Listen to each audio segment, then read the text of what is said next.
Hello, everyone, and welcome to Read Along with Grandma Sherry. I hope you are doing well today.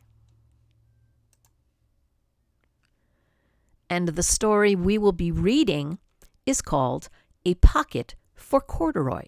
It is written and illustrated by Don Freeman. Late one summer afternoon, Lisa and her mother took their laundry to the laundromat. As always on such trips, Lisa carried along her toy bear, Corduroy. The laundromat was a very busy place at this hour. "Now, Corduroy, you sit right here and wait for me," Lisa said. "I'm going to help with our wash." Corduroy waited patiently. Then he suddenly perked up his ears. Lisa's mother was saying, "Be sure to take everything out of your pockets, Lisa dear. You don't want your precious things to get all wet and soapy." "Pockets?" said Corduroy to himself. "I don't have a pocket." He slid off the chair. "I must go find something to make a pocket out of," he said, and he began to look around. First, he came to a pile of fancy towels and washcloths, but nothing was the right size or color. Then he saw a huge sack of colorful clothes in a laundry bag. "There ought to be something in there to make a pocket out of," he said. Without hesitating, he climbed inside the bag, which was filled with pieces of wet laundry. The dampness didn't bother Corduroy in the least. "This must be a cave," he said, singing happily. "I've always wanted to live in a dark, cool cave." When the time came for Lisa to fetch her bear, he was gone. "Oh, Mommy," she exclaimed, "Corduroy isn't here where I left him." "I'm sorry, honey," said her mother, "but the laundromat will be closing soon, and we must be getting home." Lisa was reluctant to leave without Corduroy, but her mother insisted. "You can come back tomorrow," she said. "I'm sure he will still be here." As they left, a young man wearing an artist's beret was taking his wet laundry out of a bag, the very bag Corduroy had discovered. Before he knew it, Corduroy was being tossed together with all the sheets, shirts, shorts, and slacks inside the dryer. But just as the artist was shutting the glass door, Corduroy tumbled out onto the floor. "How in thunder did that bear ever get mixed up with all my things?" the artist wondered. Poor Corduroy was damp all over.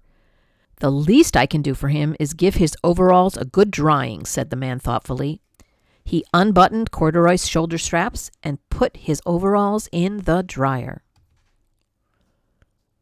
Corduroy grew dizzy as he watched the clothes spinning around, but the artist became inspired. "This would make a wonderful painting," he said as he took a sketch pad out of his pocket and began drawing the swirling colors. "I can hardly wait to get back to my studio." Finally, the dryer stopped whirling, and the man gathered up the clothes. Then he helped Corduroy put on his warm, dry overalls. All at once, the manager of the laundromat called, "Closing time! Everybody out!" Corduroy was gently placed on top of a washing machine. "I wonder who that bear belongs to," said the artist as he was leaving. "Seems to me he should have some name someplace. He's too fine a fellow to be lost." As soon as the lights were turned off, Corduroy began his search again. He was surprised to see something white glowing in the dark. "Maybe it's snow," he said excitedly. "I've always wanted to play in the snow." He accidentally tipped over the open-lidded box, and suddenly he was covered with soft, slippery soap flakes. Gradually, Corduroy began to slip and slide. "Oh, what fun," he said with a smile. "I've always wanted to ski down a steep mountainside." He landed paws first in an empty laundry basket.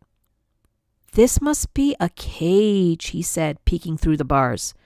"I've never wanted to live inside a cage like a bear in the zoo." But by now, Corduroy felt drowsy, and soon he nodded off to sleep. Next morning, when the manager came to open the door of the laundromat, there was Lisa waiting. "I left something in here yesterday," she explained. "May I look around?" "Certainly," said the manager. "My customers are always leaving things."